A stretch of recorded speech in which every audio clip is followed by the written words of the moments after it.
Well, hello, this is Peter Combs from Bitamount.com and P.O. Combs Asian Art in Gloucester, Massachusetts. And today is Thursday, November 11th. And today we're going to take a look at how things did over in London a week and a half ago at Bonhams, Christie's, and Sotheby's. The sales were sort of a mixed bag. Great things with great histories or particularly rare things did great. Fabulous, actually. And a lot of things didn't do that well. And a couple of sales looked like they had a 50% unsold rate. And that is just a further indication of how selective the market has gotten. And this is something that's been going on for a while. Started in 2012-13, prices sort of leveled off, collections got filled up, and when things come on the market, people are a lot pickier, especially in the mid and upper tiers. Okay. But things from great collections did fine. And we're going to take a look now at the cover lot of the Bonhams catalog. It was this Qianlong Marken period 18-inch charger with iron red enamel and underglazed blue. This was a superbly painted piece, I have to say. And it was estimated at £400,000 to £600,000. And it ended up selling for, which the pound today is trading at about $1.28 to the U.S. So this ended up selling for $696,000, which is right in the upper, the upper 10% of its estimate. It did just fine, but a beautiful example. And it was sold back in the 60s, according to the catalog notes. And this is the first time it's been on the market. So there was a lot of interest in it. Things that have been flogged around the market and then, maybe offered by dealers on behalf of collectors and then turn up in these auctions sometimes get pretty spotty results because they've been around, people are aware that they're available, and they just don't get excited about them. They like to see stuff coming out of older collections. This one was titled Property of a Gentleman. And this one is Property of a Lady. And it was a very good pair, very large pair. These were 35-inch tall Qianlong vases with these absolutely amazing finials on top. I hope you notice these. If you look through the catalog, these lotus blossom finials, just beautifully done, and it painted. This is all decorated in the round with peacocks and flowers and gardens and blue enamel balustrades and all that. Just a great quality. And these did fine. They were estimated at £30,000 to £40,000, and they went over their high estimate and ended up selling for about $72,000, which is about 50,000 pounds or so. Went over their estimate, but just a great looking pair of vases and just big and gutsy. So on the stands, you figure these things were about 50 inches tall or so. Just great, fabulous objects. All right, and then we're going to move over here to this. We can get the page to flip. There we go. This was one of the big lots of the day. It was a Qianlong period Imperial Court Robe. There was a nice write-up by Linda Wrigglesworth in here. If you came over to look at it, I hope you read it. Linda is an absolute treasure trove of knowledge on Chinese textiles, in particular robes of the court. And there it is. Here's the robe itself. Beautifully done. These do not turn up often, and this may be one of the most expensive robes to have been auctioned in quite a while. It ended up selling for $603,000. All right, but the condition of it was just stunningly good. The condition, the quality of the work, it was just very, very pretty. And to the serious robe collector, this thing is Mecca, and it did great. That's all you have to say about it. It's just a fabulous looking robe, and off it went. All right. And now we're going to hop over here. This was the Oliviere Sale. It was pretty spotty. I think maybe Mr. Oliviere, he was a little too aggressive. This is something that happens with collectors. They get numbers in their heads, and when they go to consign them, and as an auctioneer, I've dealt with it with people with collections, and they get a number in their head and you can't get it out of it. And I know the people at Bonhams probably urged him to soften up the estimates a little bit, but if he's not under a big need to sell them, he's not going to. And he had a number of things that didn't sell. All right, and this happened the last time. I think it was the Spielman collection that one of the auction houses had. And it was a bit dicey as well, and for the same reason. All right, but he had great things. This is all great stuff, but you have to price within your market. But this sold fine. This was that Bactrian Sunkai glazed camel, Tang Dynasty. A really good example, about a little over 30 inches tall, beautifully glazed, just beautifully glazed. They don't come any better than this. This was a great one. And as you know, these Tang glazed pieces, Tang and a little after, have had a hard time finding buyers in the markets now for about 15 years. They haven't drawn anywhere near the attention or enthusiasm that the Marken period stuff has, and then later how the Sung stuff got so much interest. But this one did fine. It brought $478,000. It did just fine. So good on that. That was a nice piece, all right? And then there was this piece, this bronze. And this was a very nice, I got to get over to it. There we go. We get over to this. This is this very nice late Shang Dynasty, very heavily patinated, that beautiful green surface bronze. It's about 16 inches tall, pretty good size. It's a Hu form piece, wine pot. And it was estimated at 150 to 220,000 pounds, and it ended up selling for $291,000. Okay, so right into its high range of prices. Again, did fine, but a beautiful example and with a great surface. That had a lot to do with it. And it had sort of an interesting history, and he got this from Giselle Crows in 2014, who's a famous Asian dealer in Brussels and handles great things. Okay, so that did fine. And then we'll hop over to, this is the last thing, was this frieze. This was the last lot of the sale. And these are very rare. These do not turn up often. You don't see these, they're called desantled friezes very often, gilded 15th century. They're not terribly big, but they're not small. They're about 14 inches in diameter. Some are smaller, some are bigger. But this was a nice one, truly a nice one. And it was estimated at 140 to 160,000 pounds. And it ended up going well over that and sold for $227,000. And I suspect the reason is that the real ones do not turn up in the auction market very often. There's a number of dealers in Europe that specialize in dealing in these. But this was a good one, and it brought its price. All right. And then we're going to take a look over here at the Netsukes sale that Bonhams had. And this was wonderful. I love this catalog. I love little Netsukes. They're interesting. And this collection, this was the Julius and Arlette Katchen collection. And what was interesting, all the pieces were little gems, and they all had great surfaces. This family paid a lot of attention to patinas, and you could tell when if you took the time to go through the catalog. And the Netsukes, these were, I think this sale looked to be about 97 or 8% sold. I didn't see many buy-ins on it. And one of the major lots in the sale, or the major lot I think in the sale, was this rat that's actually on the on the Christie's on the Bonhams site rather when they're promoting the sale. This beautiful little rat. They knew it would do well. Signed piece, 2 inches in diameter, estimated at 30 to 40,000 pounds, and it ended up selling for its high estimate range at $51,000. But just a great little carving, and as I said, it was signed and so forth. All right, and now we're going to hop over to, this was my favorite one in the sale, and it was the second highest price one. Was not this. This was actually another nice one, but we're going to hop over to this one. The tiger. I loved this carving. I thought the coloration was great. The way the artist carved him is very animated. It looks like it has glass eyes. There it is, saber-toothed tiger, and it was by Naito Toyomasa, who was a very important Netsukes carver in the early part of the 19th century. He really built a big reputation. And again, this was very small. This was only basically 1.5 inches wide, tiny thing. And it ended up selling for $37,308. All right. But this whole catalog was great. This was if you're a Netsukes buyer, if you're a Netsukes collector, you have to have this catalog, because as you can see, the selection and quality of things in here were great. And Netsukes are interesting because you can still buy really, really top quality ones relative to the Chinese market for modest amounts of money. I think there were a number of these in here went in the 1,000 to 2,000 pound range. Okay, which is not bad, and there were some ivory and bone examples. So if you live in the U.S., check before you bid on those because you may not be able to ship them in here. But great little great collection, worth having the catalog just for the information contained in it. All right, and then we're going to hop over here to the Sotheby sale.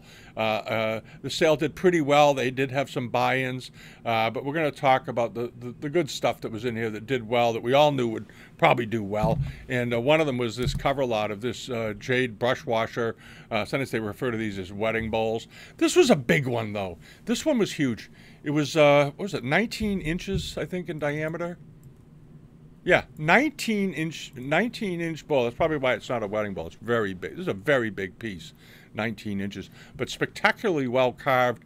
And it was estimated at 600,000 to 800,000 pounds. And it did all of that. It ended up selling for 960,000 pounds. Or $960,000. It did great. Just did great. Beautifully carved. Nice carving. 960,000 pounds it brought, excuse me, not dollars. Just great carving, and as I mentioned last time around, you can go in and you can pull this in, and because they're using such good resolution images these days, you can see the work. You can really study these things if you never plan on owning one at that price. Most people never will, but you'll see them in museums, and it's good to learn about them. They're interesting, and this one did particularly well. And right after that, there was that amazing green brush pot. All right, and brush pots of this type typically turn up in white. It's the most common color, but to have them turn up in this very deep true spinach green jade, Wu Lao 2 brush pot is how they're referred to. Qianlong period, very small, 6 inches tall, but the carving and the workmanship on this was just exceptional. Very deeply carved, beautifully scaled and proportioned, carved in the round. That's a tough trick. To get it to all come out just right. And this did fabulous. It brought 928,000 pounds, okay? Just a great thing. And it was estimated at 300,000 to 500,000 pounds, all right? So that was one of the real high points of the day for them.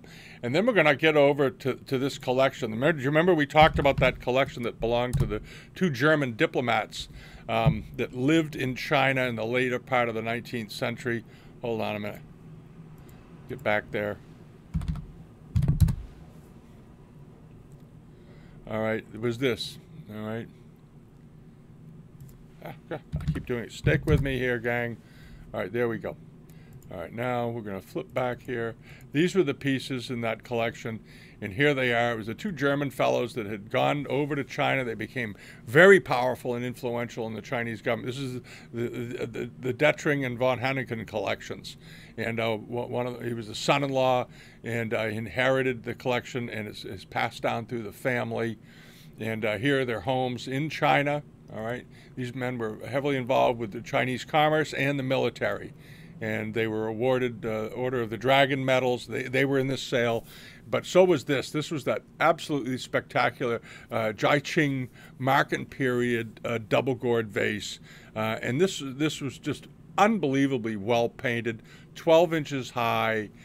Superb quality. There's a picture of it here in the catalog showing it in the house. This is the house in China. This is not a house in Germany. This is the home in China. All right, and it was estimated at 200,000 to 300,000 pounds, and it did great. It ended up selling for, let's see here. Where's the price range on this Jiqing double gourd? 770,000. Okay, 770,000. So it did really well. Okay, just put it that way. 777,000 pounds. Absolutely spectacular. And then we're going to mosey on over here. There were these pieces. Then you had this beautiful double gourd example. Again, not very big, 9 inches. And it wasn't that many years ago, the white pieces weren't that popular with Chinese collectors for some reason. They suddenly developed a more Catholic view and of buying them. And this one was 9 inches tall, estimated at 200,000 to 400,000. And it ended up selling for, and this is Qianlong, all right, and it ended up selling for $991,000, all right. Did just great. Fabulous looking thing. Okay, and then over here to the great two Kangxi vases. If you remember, they had one was an overglazed enamel, blue, and then green. All right, here they are. The two Mei Pings, same height, same estimates. The one was estimated at 10 to 15,000 pounds, and one was estimated, and the other was also estimated at 10 to 15,000 pounds. They were again about 9 inches tall, as these often are, and they ended up selling for 56,000 for the example on the left, $56,000 for the example on the left, and $50,000 for the one on the right. All right. I hope the same person bought them both, because I think they'd look fabulous displayed together as sort of a different, slightly different colored, but nearly mirror pair, one over the other. They were just elegant. All right. And then we get over here. This was the last thing in the collection. I think all of this collection sold, maybe with one exception, was this Yongshen marked and dated, very large. This was a very big incense burner. It was I'm looking at this. It was 27 inches, 27 and a half inches tall. It had a double reticulated top. These beautifully elegant, subtle lappets running, acanthus leaves running around it, with these repeat chevronish sort of pattern and these mask handles, and with a Greek key border around the bottom. Just a really great thing. And the color, it was untouched. And here's the Provenance Dettering, and then or Constantine von Henneken. So they didn't know whether Dettering owned it first, then it went to Henneken, or how it went. But it ended up in the family, and estimated at $104,000 to $155,000, and it ended up selling for $131,000. So it did just fine. It found a new home. All right. And then we're going to hop over here to this. This was the Christie's catalog of fine Chinese ceramics and works of art, and they had a very interesting mix of things. Some of the early pieces in the sale didn't sell. The early pottery had, I think, a bit of a tough time. But the rest of it did okay. But the main interest in this catalog was the Soame Jenyns material, because they also did an online sale of his things during this period. We're going to look at some of those after this, because that stuff was affordable by everybody. It was great. But this is some of the really rare things that were in here. And all of these, everything in the Jenyns collection, I think, sold, from what I could tell. I didn't count them, but it looked as though they all did, maybe with one exception. And they were smart about selling this. They went in with very modest estimates. Old collector, very prominent collector name because of his relationship to the British Museum, the books he wrote, and he was known for having an absolutely incredible eye for both Japanese and Chinese works. As I said a couple of weeks ago, he was very ambidextrous. He could go back and forth on the two. And you had this exceptional 18th century Peking enamel or Beijing enamel covered bowl. But the coloration on this was just stupendous. And it was estimated very modestly, 10 to 15,000 pounds, $12 to $17,000 roughly. And it went through the roof. It ended up bringing 428,000 pounds. All right. 428,000 pounds, or just a little over $500,000. And that's, you think about that for a non-Marken period piece of enamelware. All right, that's one of the highest prices we've seen in a very long time. I don't know if I've seen a higher price for a piece of unmarked enamelware. But anyway, that's what it brought, and it was a great thing from a great collection, and so that's what happens. All right, and then there was onto this. This was that really great Marken period, Ming Zhende period, Islamic inscribed incense burner. It was an elegant thing. It was about 8 inches in diameter, but what it had going for it was, well, among the fact that it was extremely rare, beautiful, and great, it had this exceptional deep old patina, just this great grungy old undisturbed surface on it. And again, Islamic inscribed with Arabic script on it. And it was estimated at a fairly modest $25,000 to $30,000. And unsurprisingly, it ended up selling for $212,000, all right, pounds. So that's about $275,000 US. Just did great, just right up there, all right. But that was not the biggest item in all of this. The big item was a 10-inch bronze. All right, and there it is. This is that exceptional 15th century Juan de Marken period gilt bronze. Bob Mowry did the write-up on this, the former head of the Sackler at Harvard University. He's a scholar, and this is his era. He loves stuff from this period and earlier, and he did a great write-up. And it was estimated at what was the estimate here? $200 to $260,000, okay? Or what was it in pounds? I want to get this right because the price is amazing. 150 to 200,000 pounds, all right? And it ended up selling for 1.9 million pounds, or roughly $2.5 million, all right, for a 10-inch bronze, which is quite stupendous given that it was from the Ming Dynasty. That does not happen often. Okay, early bronzes, we're used to seeing them bring wild prices, but you get up into multiples of millions for a single bronze. It's from the Ming Dynasty. I think it's pretty unusual, especially one that's only 10 inches tall. This was not a big example. So great things come in small packages, I guess, is still the rule. Loved that, though. That was a good one. And he had a number of other small seated figures, bronzes as well. He was a bronze buff. And they also did well. All right, and as such as in this example here, this was that terrific little lost wax method gilt bronze with the masked bosses running around it, and this was a small bronze. As I recall, this was about 5 inches in diameter or something, 5.5 inches wide, and check the estimate: 15 to 25,000 pounds, or $20 to $30,000. And it went through that estimate. It didn't go way beyond it, but it did great. It ended up selling for 40,000 pounds, or roughly $50,000. But just a great example. Just a great example. And then on to the Jiajing blue and white incense burner that I pointed out. I thought this was just a great little example. Very interesting, nice pattern on it. And again, modestly estimated, 4,000 to 6,000 pounds, or $5,000 to $8,000 in that range. And it ended up selling for 4,750 pounds. All right. And if you're a blue and white collector, and you don't have a massive budget and you wanted to own a terrific thing from a great collection, this was a good chance. This was a nice thing to buy, and just a great little object. I also think it was a very good buy. And then you get on over to the big teapot. This was the thing that everybody was very curious to see how it would do. Was this a very young Chen marked, and it was inscribed on one side as well. I think, do they show the inscription? Yeah, there it is. Okay, very large, unusual signed pot. A few of these are known. A few of them are in the major collections in the museums in China, and the estimate on this was 10.5 inches. 10.5 inches wide, and it was estimated at 20 to 40,000 pounds, which would seem very reasonable, or $27,000 to $52,000. Okay, and the final price on this was 500,000 pounds, 488,000 pounds, or roughly $580,000 or $90,000 US.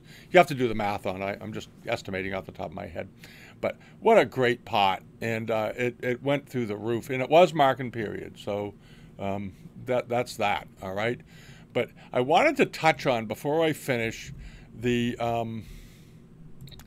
this sale. There was Christie's did a nice online sale of other items from the Soame Jenyns collection, that of Chinese and Japanese stuff that they just didn't have. You couldn't get it into a catalog, or didn't think it would do as well as maybe the things they did pick.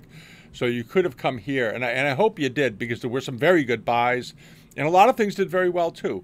But there were some wonderful buys, all right? And if we flip over, one of them was this really terrific 18-inch, okay, Ming Dynasty, 16th, early 17th century charger.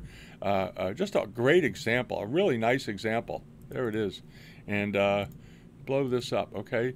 Beautifully done, big plate, gutsy, great provenance and all that. And it ended up going for 1,300 pounds, okay? And people often say, well, I can't buy Christie's because the prices, I can't afford them. No, you can afford this. That includes the hammer. That includes the buyer's premium. All right, so about $1,800, $2,000. Great object with nice big piece. All right, and again, I picked some of the things that I thought were particularly great buys. This Wucai Pheasant Beaker vase, or a U-form vase. Again, early 17th century, estimated at you know, 1,000 to 1,500 US. All right, ended up selling for 2,000 pounds. All right, this is the real deal, 16 inches tall. Very nice example. And there it is. All right. You know, I suspect if this were on eBay, it would bring more money than that. All right. And so that was a nice buy as well. And then on over to here, this is very fine 18th century painted enamel. Okay, this is just a great little example. Teapot on stand. All right, peaking enamel, very nice quality, great decoration. If you came over, you can blow it up and take a good look. And just superb enameling on this. Just a great little pot. A little bit of wear here, minor losses and bits there, but a great looking thing. It was 1,600 pounds, okay? Yeah, that's a good buy, all right? That's a nice thing, and it was a good size, as I recall, and so forth. And then the last thing was this Chinese Amari figural dish, 18th century, about 10 inches in diameter, a little over, almost 11 inches in diameter. But just a charming scene, okay? This was the thing with Soame Jenyns' stuff, was that, you know, he had lots of things from every period, but the pieces themselves were interestingly decorated. This was a really great scene of these two, a man and a woman walking along, having a good time under their umbrella. He's got his a box of books or something, and they're outside on a spring day. Just a charming thing. And the price on it was, there it was, 1,000 pounds, okay? Not bad at all. You know, $1,250 US roughly, including buyer's premium. You can't beat it. And they had a lot of other things in this sale. And you know, in the future, do check these sales out. And they do work with you nicely to get the stuff shipped out. There was a number of good Japanese objects in here, some good Japanese porcelains. You had this big Edo period, late 17th century jar, went for 1,800 pounds. This very lovely Kekeimon teapot, 2,100 pounds, and on, okay? And with great provenance. And I love this early Katani dish. This was one of my favorite things in the sale. It had some crackle to it, but it didn't bother me because it's such an unusual thing. And beautifully enameled. Okay, there it is. All right. But I wouldn't clean it or get those cracks cleaned up. I like that. All right, but this was just a great example. All right. And this ended up selling for 1,125 pounds, 7 inches in diameter. All right. So always check out these online sales they run. You never know. You can get some good buys over here. Come over and check the prices, see how they did. All righty. And that's it. That's all of them. They had some disappointments, and I won't go into them. No point in rubbing salt in the wounds. They had some boo-boos and things that didn't do very well. But overall, interesting load of stuff, especially with old collections. Again, ruled the day in London. All right. And we'll have the regular video out later this week. And in the meantime, have a great week, and we'll see you all next time. All righty. Bye-bye. And if you haven't subscribed yet, please do. Give us a thumbs up if you like these. Okay. Bye-bye.